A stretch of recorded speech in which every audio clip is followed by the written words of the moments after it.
여러분 마태복음이 왜 중요한가 하면은 신약 성경에서 가장 먼저 나오는 책이기 때문에 그렇습니다. 그러면 신약 성경에서 왜 마태복음이 가장 먼저 나오냐? 이유는 구약에서 이야기한 메시아 그리스도가 누구신가를 가장 많이 그리고 정확하게 전달해 주는 책이 마태복음입니다. 왜냐하면 마태복음은 유대인들에게 쓴 책일까요? 이방인들에게 쓴 책일까요? 유대인. 왜 유대인들에게 쓴 책이라 생각하시죠? 예? 맞아요. 족보가 쫙 나오는데 이 족보가 누가복음 같은 경우는 처음에 나오지도 않을 뿐더러 아담으로부터 시작이 됩니다. 그러니까 인류를 위한 내용이 나오니까 유대인을 향한 복음서라기보다도 이방인들이 염두에 있었구나라는 걸 알 수 있는데 오늘 마태복음은 유대인의 조상이라고 보통 생각하는 아브라함의 족보로부터 시작이 됩니다. 그죠? 그러니까 우리에게는 사실은 생소할 수가 있어요. 왜냐하면 여러분 단군으로부터 시작되는 족보를 외국인들이 들으면 어떨까요? 별로 지루하겠죠. 태종, 태세, 문단세 이거 뭐 외국인들이 들어서 무슨 의미가 있겠어요. 그러나 우리에게는 우리의 조상이기 때문에 굉장히 의미가 있죠. 자, 그러면 왜 아브라함으로부터 시작되느냐 하면 유대인들에게는 아브라함에게 주신 언약이 다윗에게 주신 언약이 우리에게 지금 성취되느냐 이게 관심사란 말이에요. 그죠? 그러니까 아브라함에게서 그의 후손을 통해서 주시려는 복이 다윗을 통해서 주시려는 복이 지금 너네들이 받고 있다. 메시아는 지금 그들을 통해서 너희에게 주어졌다. 이 얘기를 하고 있는 겁니다. 자, 그러면은 아브라함과 다윗의 자손 예수 그리스도 아브라함의 언약, 다윗의 언약이 나오죠. 그리고 두 언약은 이스라엘에서 가장 중요한 언약입니다. 아브라함을 통해서 만민에게 그 자손 만민에게 복을 주시기 위한 하나님의 언약, 다윗을 통해서는 다윗의 후손을 통해서 하나님이 영원한 제국을 세우시겠다는 그 언약을 내려주셨어요. 사무엘서 7장입니다. 그런데 이 두 언약이 지금 성취되느냐? 이걸 지금 마태가 이야기하고 있는 겁니다. 그러면 아브라함이 이삭을 낳고 이삭은 야곱을 낳고 야곱은 유다를 낳고 그 형제들 낳고 이렇게 나오는데 보통 족보에는 여자들이 나온다 안 나온다? 안 나와요? 우리나라 족보는 안 나오지만 유대 족보에는 가끔 나옵니다. 필요하면 나와요. 우리하고 좀 달라요. 그런데 마태복음에는 어떤 여자들이 나올까요? 자, 여러분 한번 찾아보세요. 첫 번째 누가 나오죠? 라합? 이전에 다말이라는 목사님은 너무 좋으신 분인데 너무 많이 알고 계시니까 침묵으로. 침묵으로. 그게 더 재밌겠죠, 여러분? 다말이 나옵니다. 다말은 어떤 여자예요? 유다의 며느리인데 어떤 여자죠? 시아버지를 창녀로 자기가 탁 가장해가지고 꼬셔서 임신을 해서 아이를 출산하겠다라는 계획을 가졌던 좋지 않은 행실의 여자였죠. 목적이야. 자손을 잇겠다는, 대를 잇겠다는 좋은 목적이었지만 방법이 좀 그렇잖아요? 거시기하죠? 네. 다말이라는 여자가 여기 등장합니다. 분명히 그는 모범적인 규수는 아니죠. 두 번째, 어떤 여자가 나오죠? 라합. 그럼 우리가 보통 부르기를 그냥 라합이라 부릅니까? 아니면 기생 라합이라 부르죠. 오늘날로 말하면은 좋지 않은 그런 곳에서 일하는 창녀라고 우리가 부르기도 하고 뭐 나가요 아가씨라고 부르기도 하고 등등 있는데 기생 라합은 이방인이고 가만히 찾아보세요, 여러분. 라합이 좋은 사람이에요, 나쁜 사람이에요?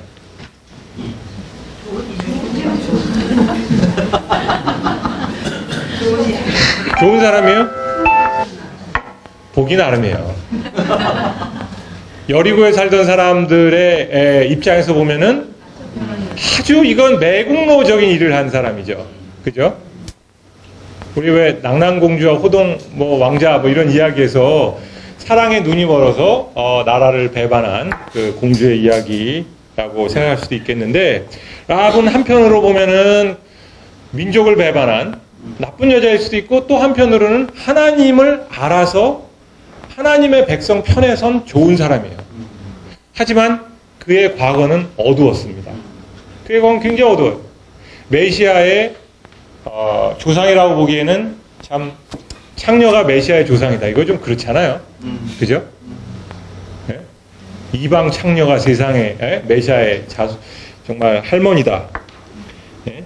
다말 거시기하죠. 라합 거시기하죠. 그 다음에 또 누가 나와요? 네? 우리아의 아내 이전에 룻이 나와요. 룻. 예. 룻은 사실 여러분 어디 사람이다? 모압. 신명기에 보면은 모압 여인과 결혼해도 된다 안 된다? 안 된다고 되어 있어요. 근데 이 신명기에서 금지한 모압의 여인이 메시아의 할머니가 된 거예요. 이 여자도 사실 행실이 그닥 밝다고 보기는 어렵습니다. 왜냐하면 룻기를 보면은 보아스가 잠을 자는데 시어머니가 시켜서 그런 것도 있지만 밤에 몰래 들어가서 그의 침대에 몸을 눕힙니다. 그래서 보아스를 꼬시죠. 그리고 보아스와 결혼하게 됩니다. 이방 여인, 창녀, 이상한 여자. 그 다음에 여러분이 방금 또 이야기하신 우리아의 아내 바세바라는 여자가 나옵니다. 근데 바세바라는 이름은 안 나오고 우리아의 아내라고 나와요. 유일하게 여기에 나오는 마리아를 제외한 여자 중에 이방 여자가 아닌 유대 여자는 바세바 하나라고들 얘기합니다. 그런데 이 바세바를 내세우기보다는 이방 사람인 우리아를 내세워서 우리아의 아내라고 표현합니다.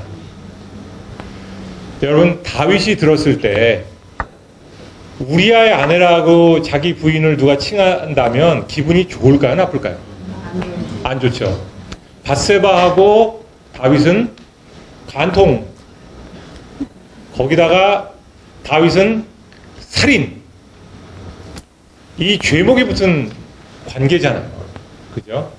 근데 오늘 본문은 다윗의 아내 밧세바가 아니라 우리아의 아내 밧세바로 나와요. 그 여자도 글쎄요, 왕이 지나가는 그 길목에서 옷 벗고 그 목욕한 게 그게 잘한 걸까요? 모르겠어요. 제가 그 여인의 마음을 몰라서 이렇게 얘기할 수도 있지만, 아무튼 그 여자도 보통 여자는 아닙니다. 그리고 간통, 살인, 이 관계를 통해서 낳은 사람이 메시아일 수가 있는가? 라고 우리가 질문이 들 수가 있죠. 그런데 메시아의 족보는 이스라엘을 통해서 하나님께서 주신 족보고 왕들을 통해서 준 족보지만 이방인의 피도 섞여 있습니다. 죄인된 사람들의 피도 섞여 있어요. 그 말은 메시아가 탄생하기까지 하나님이 선택한 이스라엘 백성뿐만이 아니라 온 세상의 죄인들도 예수님의 탄생에 기여했다는 얘기예요. 그리고 예수님은 그들을 위하여 오셨어요. 바로 여러분과 나를 위하여도 오셨습니다. 자, 그래서 오늘 마태복음의 족보는 이스라엘을 위한 메시아이지만 동시에 온 세상의 죄인을 위한 메시아로서 오셨다는 것을 보여줍니다. 그리고 이 마태복음 족보에서 가장 많이 나오는 이름은 다윗인데 다윗이 5번이 나와요. 왜 5번이나 나오느냐? 다윗의 자손이라는 말이 다른 뜻이 아니라 메시아를 가리키는 표현이었어요, 당시에. 호산나 호산나 다윗의 자손이여라고 사람들이 외쳤을 때 그 뜻은 뭐냐면 메시아란 겁니다. 그들이 이 이스라엘 사람들이 기다렸던 메시아는 다윗의 후손이에요. 다윗의 후손. 그래서 오늘 아브라함의 자손, 다윗의 자손, 예수 그리스도의 족보라 이렇게 나옵니다. 자, 예수님이 탄생하시는데 그분의 탄생은 성령으로 탄생하십니다. 요셉과 마리아의 그 관계에서 태어나는데 사실은 인간의 족보대로 이렇게 내려오지만 실제로는 인간의 족보를 넘어선 하나님에게서 직접 잉태하신 분으로 오십니다.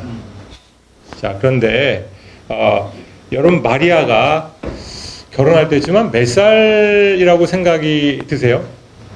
대략? 네? 15 정도? 좀 너무 어리지 않아요? 예수님 당시에 15은 노처녀입니다. 결혼식을 이미 놓친 사람이에요. 보통은 유대인들은 남자는 14 만으로 이면 이미 장가를 보냅니다. 여자는 12, 3이면은 시집을 보내요. 근데 이게 사실 우리 조상에게도 그닥 새로운 건 아닙니다. 옛날에 보면 16, 17살에 다 시집 장가하고 그랬어요. 옛날에 보면. 그래서 마리아가 지금 결혼 전인데 아마 나이는 12, 13살 정도 되지 않았을까. 유대인들은 기본적으로 여성이 생리를 시작하면 바로 결혼을 시켰어요. 그리고 그 전에 약혼을 시켰는데 여러분 1장 15절에 보면 그의 남편 요셉은 의로운 사람이라 마리아가 잉태한 것을 보고 어떻게 하냐면 그를 드러내지 아니하고 가만히 끊고자 하여라고 되어 있어요. 율법은 원래 처녀가 잉태를 하면 어떻게 하라 그랬죠? 돌로 쳐 죽여야 돼요. 아이, 말이 되는 얘기입니까? 근데 요셉은 사실 굉장히 마음이 온유하고 선한 사람이었던 것 같아요. 그냥 가만히 끊고자 했어요. 가만히. 그런데 꿈에 하나님의 천사가 나타나서 마리아 데려오기를 두려워 말라. 그에게 잉태된 자는 성령으로 된 것이다 라는 말씀을 주십니다. 경우에 따라서 여러분에게도 하나님이 이 음성으로까지는 제가 잘 모르겠지만은 이렇게 꿈으로 이렇게 나타날 때가 있어요. 개꿈일 수도 있습니다. 조심하셔야 돼요.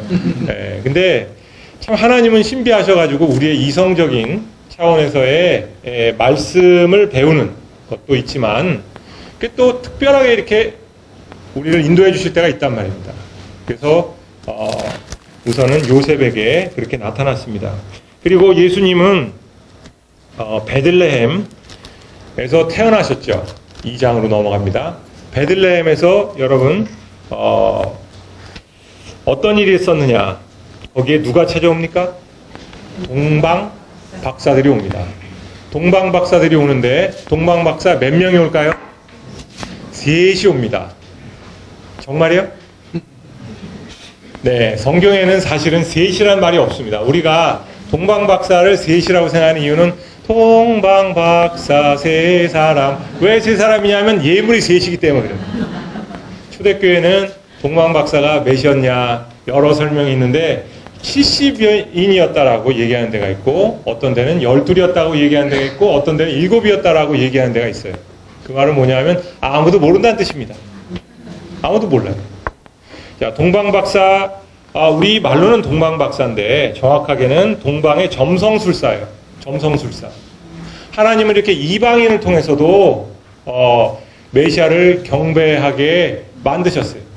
왜냐하면은 구약에 보면은 메시아의 때에는 이방인들이 메시아를 경배하러 온다 이런 예언들이 여기저기 많았어요. 그러다 보니까 예수님을 동방에서 저 멀리 별을 보고 찾아온 겁니다. 이 오늘날 우리가 이제 여러 가지 상상을 해보는데 이게 과연 별이었을까? 근데 별이라고 하면 멀리 있죠. 그죠? 네? 멀리 있잖아요. 그래서 사람들이 이제 생각을 합니다. 아니, 이게 별을 따라왔다면, 별을 보고 왔다면, 이제 9절에 보면 박사들이 왕의 말을 듣고 갈새 동방에서 보던 그 별이 문득 앞서 인도하여 가다가 악이 있는 곳 위에 머물러 서 있는지라. 2장 9절 말씀 보면은 별자리라면은 별을 보고서 그 집 앞까지 인도함을 받는 것이 가능할까? 이런 생각도 한번 해볼 수가 있어요. 그래서 많은 사람들이 이거는 별일 수도 있지만 직접 코앞인지는 모르겠지만 직접 나타나서 인도한 빛이 아닐까? 이렇게 생각하시는 학자들도 있습니다. 정답은 아무도 모릅니다. 다만 코앞까지 인도하신 걸 봐서는 우리가 생각하는 그런 별자리가 아닐 수도 있겠다 이런 생각을 합니다. 그들은 집에 들어가서 아기를 경배합니다. 누가복음은 예수님을 경배한 첫째 인물들이 누구라 그러죠? 목자들이라 그래요. 가난한 목자들. 마태복음은 동방박사들입니다. 그리고 태어난 것도 11절에 보면은 마태복음은 집으로 나와 있어요. 집. 구유 뭐 이런 건 안 나와 있습니다. 누가복음에서 제가 이제 왜 구유인지 그리고 왜 목자들이 그곳에서 경배를 했는지를 알려드리겠습니다. 오늘은 이제 집이에요. 그냥 집으로 생각하시면 돼요. 예수님이 집에서 태어나셨는데 동방박사들이 왕을 경배하러 온 거예요. 왕을. 예. 그리고 아기에게 경배하여 보배압을 드려 황금과 유향과 몰약을 예물로 드렸어요. 이것은 스바의 여왕이 솔로몬에게 드린 예물과 굉장히 유사합니다. 즉 이들은 왕을 경배하러 온 거예요. 왕. 그러니까 예수님은 왕으로 오셨다. 이걸 우리가 알 수 있습니다. 시간이 너무 빨리 지나는 것 같아요. 그래서 제가 더 빨리 하겠어요. 분명히 제가 50분까지 맞춰드린다고 했기 때문에 더 빨리 하겠습니다. 예수님은 이제 어디로 도피하시냐? 헤롯 왕이 아기들을 다 죽이려고 그러니까 어디로 도피하죠? 애굽? 애굽하면 여러분 출애굽이 생각나지 않아요? 출애굽에서는 거꾸로 애굽에서 도망 나오잖아요. 그죠? 누구를 피해 도망갑니까? 바로 왕이 유대인의 아기들을 싹 죽이려고 그러니까 이제 그 중에 하나가 이제 살아남았는데 그 내용은 아시니까 제가 짧게 할게요. 모세예요, 모세. 그죠? 그 모세가 자기 백성을 이끌고 출애굽하죠. 자, 근데 지금 거꾸로 돼 있어요. 예수님을 경배하러 온 자들은 동방에서 오고 예수님은 유대인의 왕 헤롯을 피해서 애굽으로 도망을 합니다.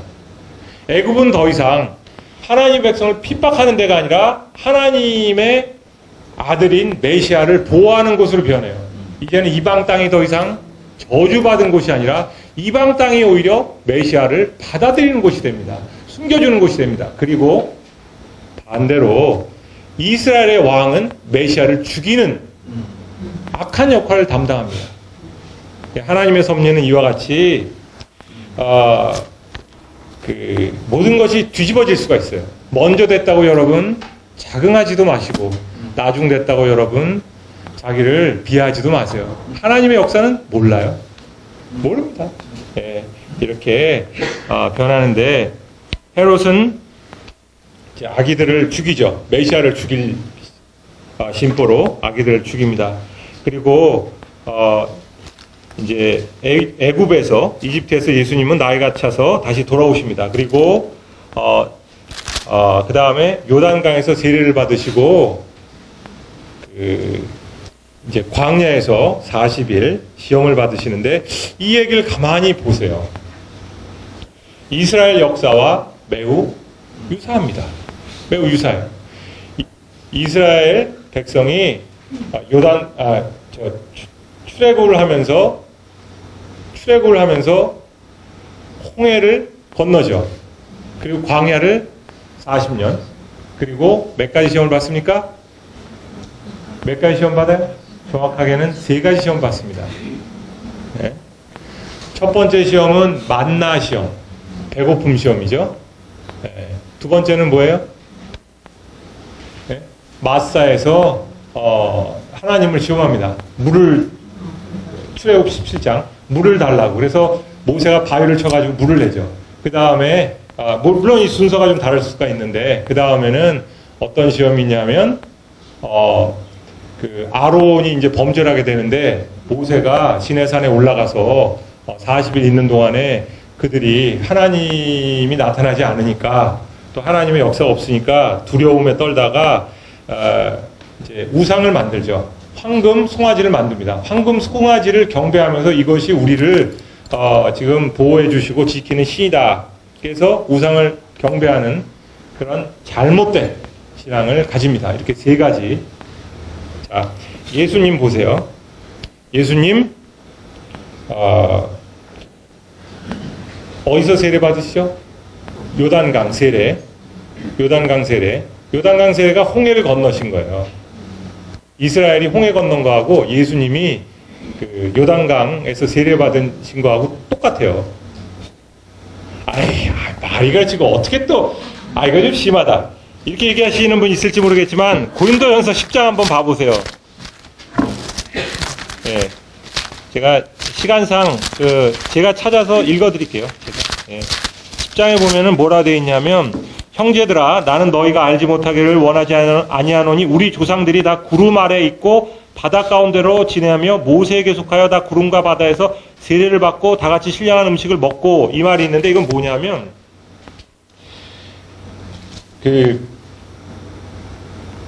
이스라엘 백성이 홍해를 건넌 게 그들이 세례를 받은 것이라는 거예요. 네? 그게 그리고 그들이 만나를 먹은 게 성만찬에 참여한 거다 이 얘기입니다. 그런데 자 보세요. 예수님이 이스라엘이 홍해를 건넌 것처럼 예수님도 요단강에서 세례를 받으셔요. 그리고 그 다음에 무슨 일이 일어나느냐? 광야로 들어가셔. 광야로. 광야에서 40일. 40년에 대한 요약이죠. 40일 동안에 무슨 일이 있느냐? 세 가지 시험을 받으십니다. 똑같아요. 그런데 그 세 가지 시험은 흥미롭게도 이스라엘이 당한 세 가지 시험하고 굉장히 유사합니다. 그리고 거기에 대한 신명기의 구절들이 그대로 나옵니다. 자, 이스라엘은 만나 시험 실패해서 이제 고통을 당했습니다. 그래서 만나를 먹게 됐는데 예수님은 사람이 떡으로만 살 것이 아니라 입으로 나오는 모든 하나님의 입으로부터 나오는 모든 말씀으로 살 것이다 해서 이스라엘은 배고픔에 실패했지만 여러분 만나 그러면 또 어떤 사람들은 하나님 복 주셔서 만나 받은 줄 알아요. 집에 가서 읽어보세요. 만나는 그들이 원망하니까 하나님이 주신 거예요. 집에 가서 잘 찾아보세요. 제 말이 맞나? 근데 예수님은 배고픈데 원망을 안 하셨어요. 그리고 원망을 안 하고 이렇게 말씀하셨습니다. 하나님 입으로부터 나오는 모든 말씀으로 살 것이다. 하나님은 이스라엘 백성을 너네들이 정말 나를 순종하는지 보겠다 하고 그들을 굶주림 가운데로 두셨어요. 보신 거예요, 하나님이. 순종하느냐. 그들은 실패했고 예수님은 성공. 두 번째, 예수님이 이제 거룩한 산에 올라가서 이렇게 마귀가 얘기하죠. 뛰어내려라. 그러면 주의 사자가 너를 보호하는지 보겠다. 그때 예수님이 뭐라 그러시냐면 주 너의 하나님을 시험하지 말아라. 이 말씀은 광야에서 그 마사의 시험이 있을 때에 나온 말씀이에요. 이게. 그래서 기적을 보여봐라. 모세에게 바위에서 좀 물을 한번 내봐라. 기적을 보여봐라. 그럴 때 예수님은 이스라엘은 사실은 그런 원망과 분노로 모세에게 요구했고 하나님의 시험에 실패했지만 예수님은 그 시험에 성공하십니다. 그 다음에 세 번째, 높은 산으로 데려가서 천하 만민을 다 보여주시면서 나에게 경배하면 내가 이 모든 걸 너에게 주리라 했을 때 사람들은 당시에 이스라엘은 당시에 이제 황금 송아지를 경배했죠. 그러나 예수님은 경배하지 않았어요. 그래서 이스라엘이 당한 시험을 예수님은 하나도 실패 안 하시고 다 이기셨습니다. 자, 여러분 보면은 4장 1절에 이런 말씀이 있어요. 그때 예수께서 성령에 이끌려 마귀에게 시험을 받으러 광야로 가사. 저는 이게 참 처음에 황당했어요. 성령에 이끌려 마귀에게 시험을 받다니. 성령에 이끌려 마귀로부터 도망을 갈 수 있게 도와주시는 분이 하나님의 영이 아니라, 마귀에게 시험을 받게 하려고 성령이 광야로 이끄셨구나. 이것은 우리에게, 여러분이 성령에 이끌리면은, 성령의 충만을 받으면 여러분은 마귀로부터 자유로운 게 아니라 마귀와 싸움을 벌이게 됩니다. 성령이 충만하지 않은 사람은 마귀가 싸움을 걸질 않아요. 왜 걸겠어요? 어차피 내 편인데 보호해야지. 그러잖아요? 그러니까 여러분이 시험을 당할 때 그것은 여러분이 하나님께서 여러분의 믿음을 시험하시려고 이미 여러분이 믿음이 있고 어느 정도 하나님을 사랑하니까, 아니면 하나님을 사랑하게 하시려고 시험을 주실 수도 있지만, 아무튼 그것은 하나님의 계획 속에 있다 없다? 계획 속에 있어요. 시험 당하는 게 두려운 거 아닙니다. 마귀가 덤비는 것도 두려운 게 아니에요. 하나님만 의지하면 다 이길 수 있어요. 그리고 이 싸움에서 이겨야 여러분들은 하나님의 진정한 인도하심을 받습니다. 이 싸움에 지면은 여러분 인도하심을 제대로 받을 수가 없어요. 예수님이 이기셨어요. 그 다음에 사역을 시작하셨습니다. 이제 하나님 나라의 사역이 시작됩니다. 이것은 가나안 땅으로 들어가는 이스라엘을 반영합니다. 가나안 땅으로. 자, 그럼 가나안 땅으로 이제 들어가기 전에 광야에서 먼저 무슨 일이 있었냐? 하나님께서는 시내산에서 뭘 주셔요? 계명을 주시잖아요. 하나님의 계명을, 그죠? 율법을 주시잖아요. 율법을. 자, 예수님은 5장에 보니까 이런 말씀이 있어요. 예수께서 무리를 보시고 산에 올라가 앉으시니, 산에, 이게 팔복산인데 제가 가봤어요. 산이 아니야. 언덕이야, 완전히. 이게 언덕인데 왜 이걸 산이라 그러지? 알고 보니까 이 내용은 뭐냐면, 시내 산이라 했기 때문에 여기도 산이라고 붙여야 되는 거예요. 왜냐하면 예수님은 새로운 율법을 주시는 분이시기 때문에, 새로운 율법을 주시는 분이기 때문에 우리에게 이제 산에서 새로운 율법을 주시는 새로운 모세로 여기서 등장하시는 겁니다. 모세보다 더 큰 이로 등장하시는 거죠. 너무 제가 좀 신학적인 얘기를 많이 드려서 여러분 좀 힘들 수도 있는데, 이게 꼭꼭 씹어 먹으면 아주 보약이 됩니다. 지금은 지루해도 나중에 굉장히 보약이 돼요. 산에서 이제 산상수훈의 말씀을 주시는데, 산상수훈의 특징이 뭐냐면 율법이 아니에요. 이거는 율법을 넘어간 하나님 나라의 원리들이에요. 산상수훈을 어떤 사람들은 율법처럼 여기는 사람이 있어요. 율법처럼 지켜야 된다고 생각하시는 분이 있어요. 신약의 어떤 계명들도 율법으로 주어진 것이 아닙니다. 신약의 어떤 계명들도 율법으로 주어진 것이 아니라 정확하게는 하나님의 지혜, 하나님의 영적 원리로 주어진 거예요. 자, 무슨 말이지? 계명이 더 이상 법이 아니라 영적 원리, 지혜로 주어졌다는 것이 도대체 무슨 말일까? 자, 여러분, 예수님이 예를 들어서 우리에게 주신 가르침 중에 자, 22절, 5장 22절 보면은, 너희에게 이르노니 형제에게 노하는 자마다 심판을 받게 되고 형제에 대하여 라가, 바보라는 자는 다 공회에 잡혀가게 되고 미련한 놈이라 하는 자는 지옥불에 들어가리라 했을 때, 이것이 법인가? 법으로 본다면 여러분, 예수님도 제가 좀 신뢰하겠습니다. 지옥 가셔야 돼요. 왜냐면 예수님이 욕을 무지무지 많이 하셨거든요. 그죠? 예수님이 이 지옥의 자식들아, 뱀 새끼야, 이 위선자야, 예수님처럼 욕 많이 하는 사람이 없어요. 근데 예수님이 라가라고 하는 자, 미련한 자로 하는 자는 다 지옥불에 들어간다 그랬는데, 예수님은 그럼 왜 그러셨을까? 이 말씀이 법으로 주어진 것이 아니라 영적인 지혜와 원리로 주어졌다라고 할 때, 여러분 이런 말 한번 생각해 보세요.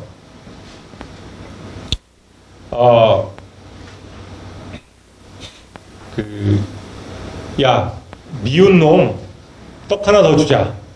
이런 말 여러분 아시죠? 진짜 그것은 미운 놈에게 떡을 하나 주라는 얘기일까요? 아니면 일종의 하나의 지혜로운 원리를 얘기하는 걸까요? 지혜로운 원리죠. 이 말씀은 무슨 말씀이냐면 욕을 하면 지옥에 간다라는 법이 아니라 너네들 마음에 증오를 갖고는 하나님 나라에 들어갈 수 없다는 것을 이렇게 비유적으로, 상징적으로, 원리적으로 말하시는 거예요. 네? 그러니까 문자적인 게 아니라 너희 마음에 증오를 갖고는 하나님 나라에 못 들어간다를 원리적으로, 지혜적으로 이렇게 말씀하시는 거란 말입니다. 예수님이 오른뺨을 맞으면 왼뺨을 내놓으라 그러시잖아요. 그죠? 근데 제가 요한복음 18장에 보면은 18장 22절, 23절 중에 23절 보면요. 예수님이 대제사장의 종한테 한 대 맞습니다. 따귀를 맞아요. 그러니까 예수님이 한쪽 뺨을 맞으시고 다른 뺨을 내놓으셨어야 되는데 안 내놓으시고 뭐라 그러냐면 왜 네가 나에게 바른 말을 하는데도 치느냐고 대항을 하셔요. 저항을 하셔요. 아유, 오른뺨 맞으면 왼뺨 내놓으라 그러시지 않았느냐. 겉옷 달라 그러면 속옷까지 줘야 되는 거 아니냐. 이 말씀을 여러분이 문자적으로 듣지 마시고요.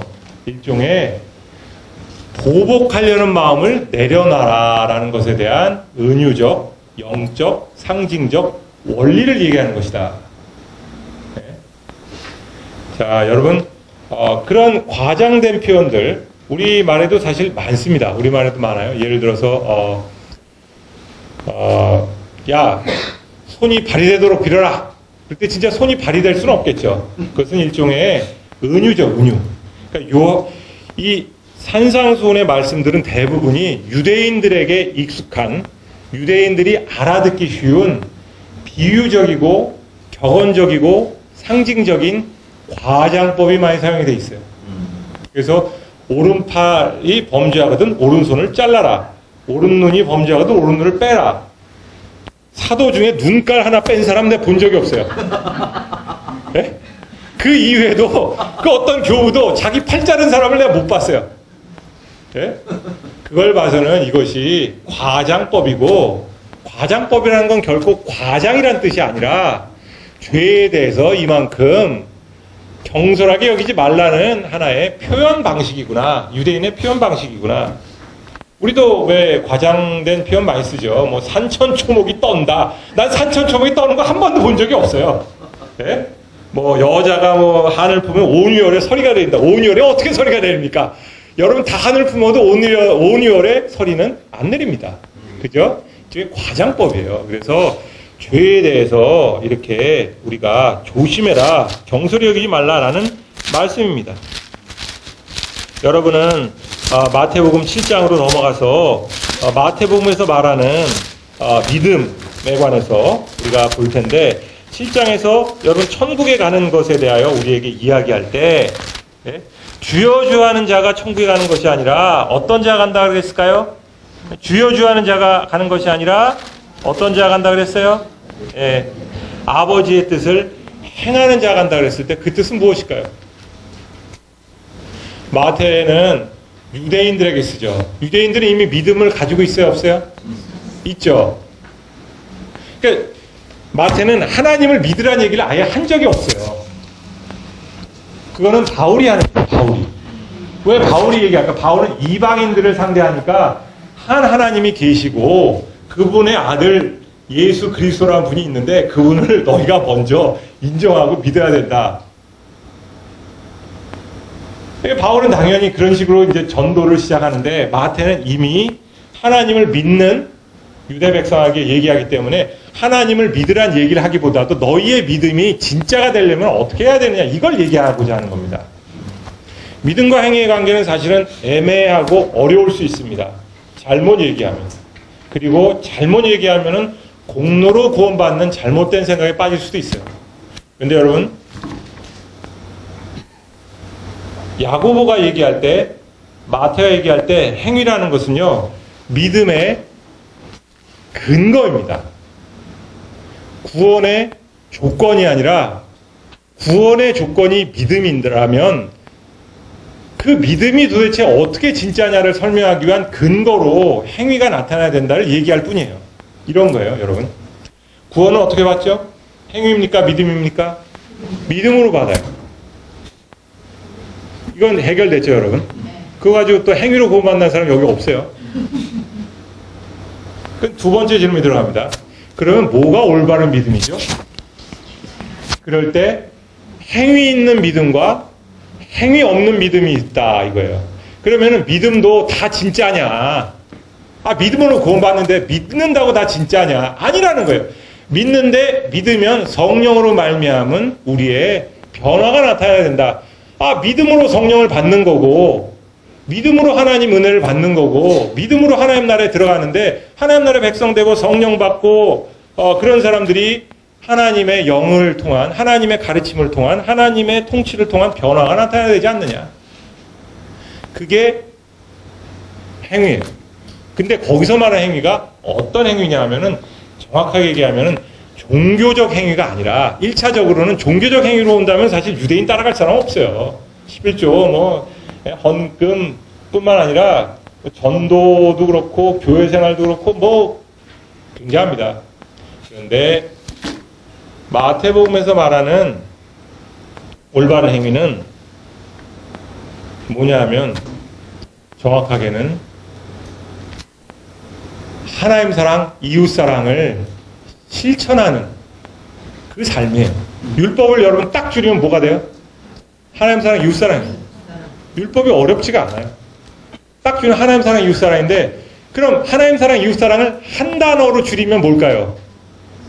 사랑이죠. 그렇죠. 사도 바울이 고린도서 13장에서도 믿음, 소망, 사랑 중에 제일이 사랑이고 하나님은 사랑이시고 자, 하나님은 사랑이시고 믿음, 소망, 사랑 중에 최고는 사랑이고 성경만큼 사랑을 강조하는 그런 책이 없는데 그 사랑은 정확하게 얘기하면 하나님이 우리에게 부어주시는 사랑이에요. 인간적인 사랑은 아니에요. 정확하게는.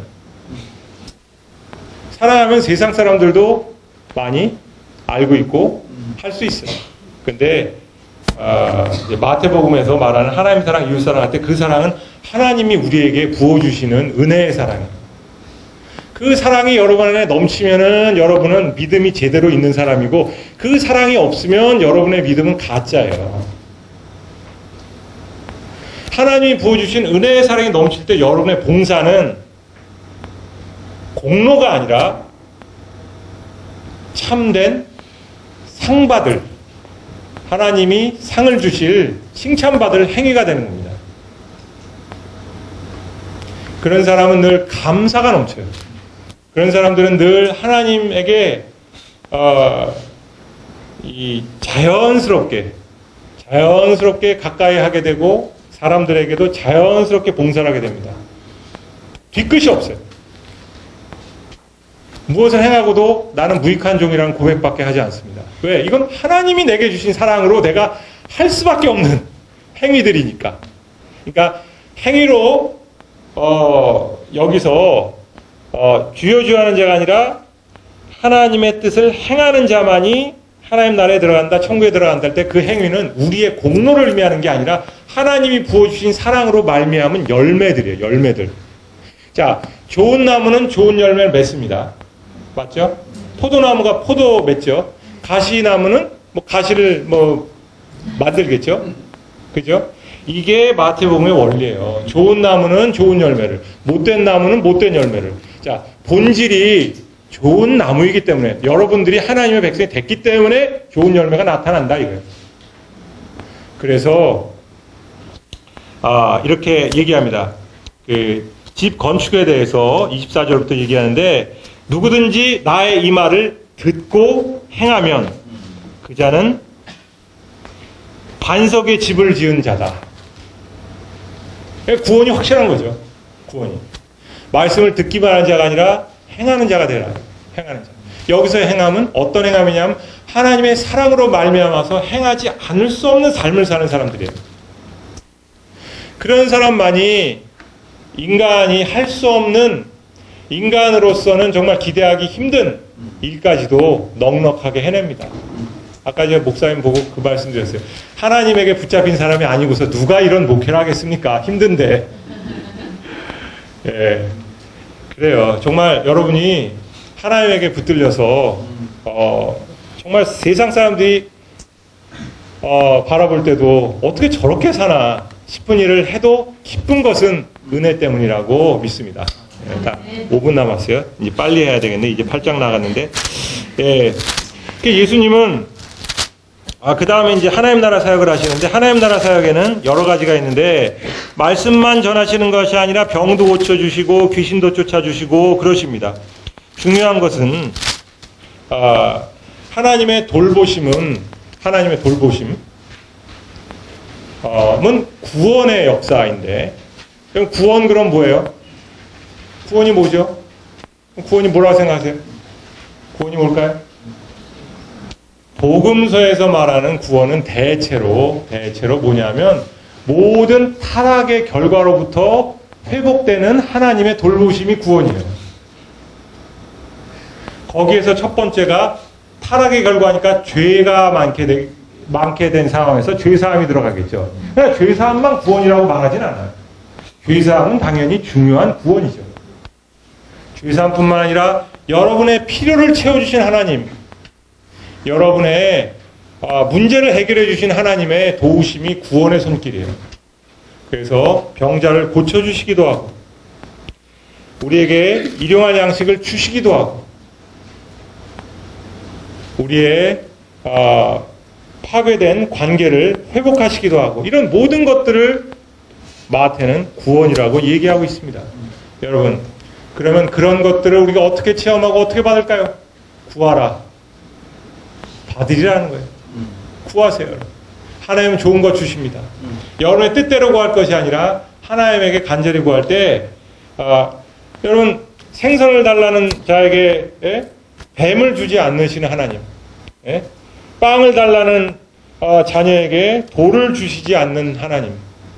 여기서 생선과 빵은 먹을 걸 의미합니다. 그죠? 기본적으로 먹을 거잖아요. 여러분의 가장 필요한 것들은 하나님께 반드시 받을 수 있습니다. 반드시 하나님 주셔요. 누구에게 주시는 줄 아세요? 그의 나라와 의를 구하는 자예요. 그의 나라와 의를 구하는 자는 절대로 하나님께서 가만히 두질 않으셔요. 도와주십니다. 왜냐하면 제 경험으로 봐서도 우리가 하나님의 일을 하려면 여러분의 가장 근본적인 것들이 채워져야 될까요, 안 될까요?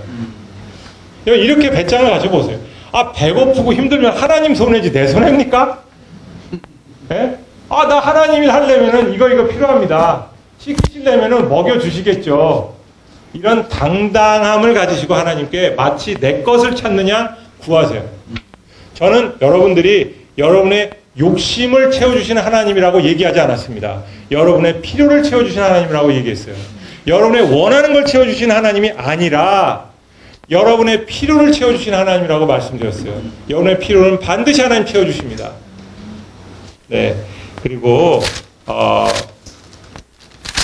예수님은 그 이후에 우리를 위하여 이제 십자가에 매달리기 전에 20장 보면은 제자의 삶에 대하여 얘기하는데 제자들이 늘 다퉈요. 예수님 잘 믿고 예수님 잘 섬겼는데 우리가 우의정 좌의정 자리는 차지해야 될 거 아니냐? 그렇죠? 우의정 좌의정 자리 하나씩 가져야 좋겠죠? 예수님 뭐라 그러시느냐? 가장 낮은 자가 되어라. 작은 자를 섬겨라. 낮아져라. 이 말씀만 하셔. 나도 너희를 위하여 내 목숨을 바친다. 하나님 나라의 원리는 간단합니다. 낮아지는 자 높아집니다. 여러분 세상에서 높아지려 하지 마세요. 상이 없어요. 낮아지면 하나님이 높여주셔요. 낮아질 때 하나님께서 은혜를 부어주십니다.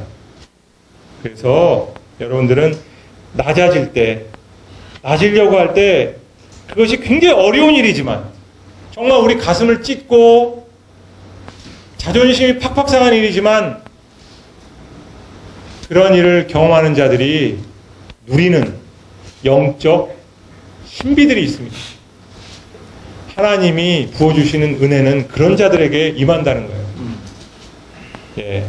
그 다음에는 이제 예수님이 종말에 대해서 얘기할 때 종말 언제 오느냐 아무도 모른다. 그러면 우리가 어떻게 살아야 되느냐? 무조건 충성해라 해요. 충성된 종이 되어라. 예? 그리고 충성된 종들에게 마지막 때 하나님이 상을 줄 것이다.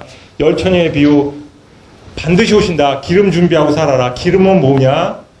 우리의 선한 삶이에요. 하나님 보시기에 선한 삶.